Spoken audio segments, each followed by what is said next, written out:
What is going on, guys? Welcome back. NASCAR Heat 3, some first impressions here. I talked about this earlier in the week. I love the setup slider that they have here to go from stable to loose to balanced. I think it's a bit weird that they have a lineup for practice, but they did sneak in some subliminal nationwide advertisements, so I guess they're doing a good job.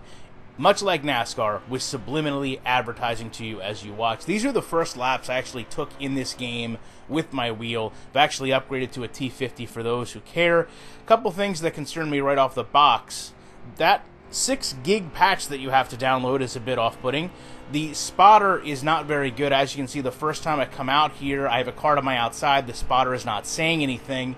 And then inherently, this is the same problem the game has had for years on end. They just don't talk enough. There's a little convex mirror you can see down in the lower, I guess, mid left-hand side. This is a mirror that had been there in the past, but I don't believe actually reflected the track it does now. It's very grainy.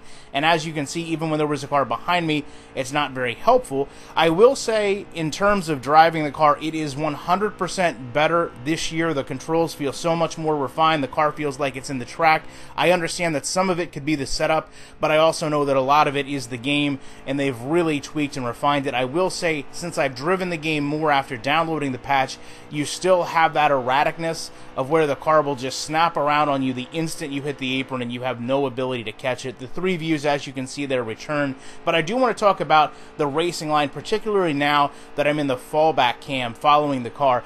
It is a bit distracting, and I don't know exactly what I expected from it because I haven't seen a whole lot of real-time racing lines in games, but I don't really like having something where now you can see it's actually coming by the screen and actually in front of me, but when I'm riding on it, it seems to disappear behind my car.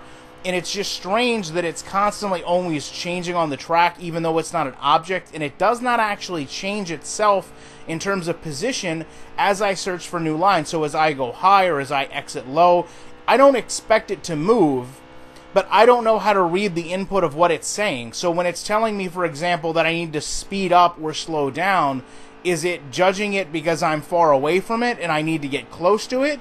Or is it judging where I am on the track, yet the line isn't moving? I know that might not make a lot of sense, but if you think about it from a racing perspective, if I'm supposed to be slowing down now, is it telling me slow down to get down to the line? Or is it telling me to slow down because I'm going too fast and it doesn't expect me to stay right on that? As far as concerns that I have with the game, some of them do carry over from last year.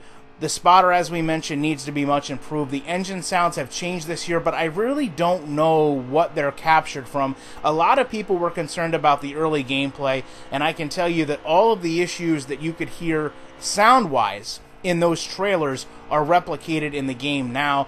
Other than that, I didn't spend a whole lot of time with this game to feel that there had really been some major changes. As you can see, the stability of the car even right there, I feel like visually to you, if you've played it, is noticeable. So I am rather impressed, and maybe some of it is, as we talked about evolving my channel from a Madden channel that constantly kind of a game that stays stagnant, I'm not used to seeing a AAA title make these major swings from one year to the next. One thing I will say, and again, I'm not totally sure whether this is able to be fixed when the patch is downloaded, but one of the first things you'll notice when you go into this game, let's say you're waiting for that patch to download, is the fact that the test sensitivity is not actually attributed right to your wheel, your brake, and your gas.